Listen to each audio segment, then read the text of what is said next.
रामायण के अंतिम वक्त में जब रावण मृत्यु शैया पर लेटा था तो रावण ने श्री राम को एक बहुत ही अच्छी बात बोली। रावण बोला, मैं तुमसे उम्र में, ताकत में, बुद्धि में, माया में, हर मामले में तुमसे बड़ा हूँ। मेरा महल, मेरा राजपाट भी तुमसे बड़ा है। मेरे पास सोने की लंका है। मेरे राज्य में धन दौलत की भी कोई कमी नहीं। लेकिन इतना सब कुछ होने के बाद भी इस लड़ाई में आज मैं तुमसे हार गया। जानते हो क्यों? क्योंकि तुम्हारे साथ तुम्हारा भाई लक्ष्मण था और मेरा भाई विभीषण मेरे खिलाफ था। मेरा भाई ही मेरी कमजोरी जानता था और उसी की वजह से तुम जीत पाए। इसीलिए तो किसी ने क्या खूब लिखा है, किसी भी पेड़ के कटने का किस्सा ना होता अगर कुल्हाड़ी के पीछे लकड़ी का हिस्सा ना होता। कई बार जिंदगी में ऐसा भी मोड़ आ जाता है कि हमें अपने ही धोखा दे देते हैं और उस वक्त खुद को संभाल पाना बहुत मुश्किल हो जाता है। इसलिए जिंदगी में हमें इस बात की परख बहुत अच्छे से कर लेनी चाहिए कि हमारा अपना कौन सच में हमारे साथ है और कौन हमारे खिलाफ है। ये 3 बातें सदैव याद रखना। पहला, अपने राज की बात किसी को नहीं बताना। रामायण में शायद रावण कभी हारता ही नहीं।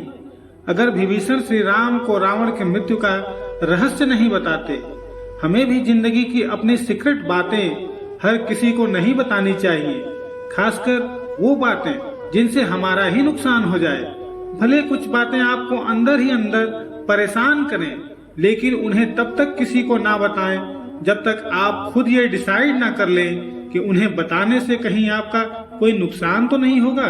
कभी कभी अपनों को बताई हुई कोई गुप्त बात भी हमारे लिए मुसीबत का फंदा बन जाती है। इसलिए अपनी जिंदगी के फैसले सोच समझ कर लें और अपनी बातों को सोच समझकर ही दूसरों को बताएं। कलयुग के इस दौर में किसी पर भरोसा करना बहुत आसान नहीं है। कौन कब दगाबाजी कर जाए कोई नहीं जानता, फिर चाहे वो अपना सगा ही क्यों ना हो। दूसरा, क्रोध का सही समय। महाभारत में कौरवों की तरफ से भीष्म पितामह सबसे श्रेष्ठ और ज्ञानी थे, लेकिन भीष्म पितामह के जीवन का एक ही पाप था। भीष्म पितामह ने सही समय पर क्रोध नहीं किया।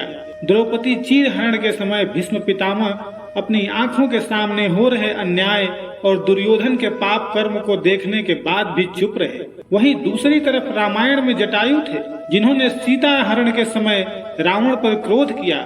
रावण की अपेक्षा कम बलशाली होने के बावजूद देवी सीता को बचाने के लिए रावण से लड़ाई करी। समय आने पर मृत्यु दोनों की हुई, किंतु मरते वक्त भीष्म पितामह को बाणों की सजा मिली और जटायु को प्रभु श्री राम की गोद।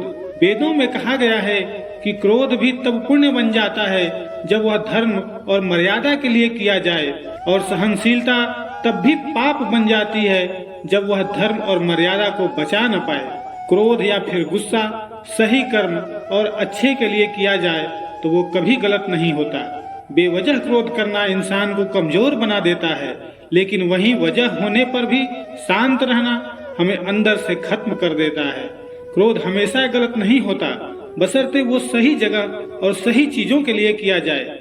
जैसे कई बार लाड प्यार के चक्कर में बच्चों की गलती होने पर भी माँ बाप उन्हें डांटते नहीं, और फिर जब उनका बच्चा हद से ज्यादा बिगड़ जाता है तो इन्हें इस बात का पछतावा होने लगता है। तीसरी और अंतिम बात, ध्यान हमेशा लक्ष्य पर रखो। रामायण में देवी सीता की खोज के लिए जब हनुमान समुद्र के ऊपर से लंका की तरफ जा रहे थे, तब समुद्र के बीच में से एक पर्वत निकला। उस पर्वत का नाम मैनाक था और वो पर्वत पूरा सोने से बना हुआ था। उस सोने के पर्वत ने हनुमान जी को देखा और उनसे कहा कि आप उड़कर लंका की तरफ जा रहे हैं, लेकिन अभी लंका बहुत दूर है, तो क्यों ना आप कुछ देर मुझ पर विश्राम कर लें।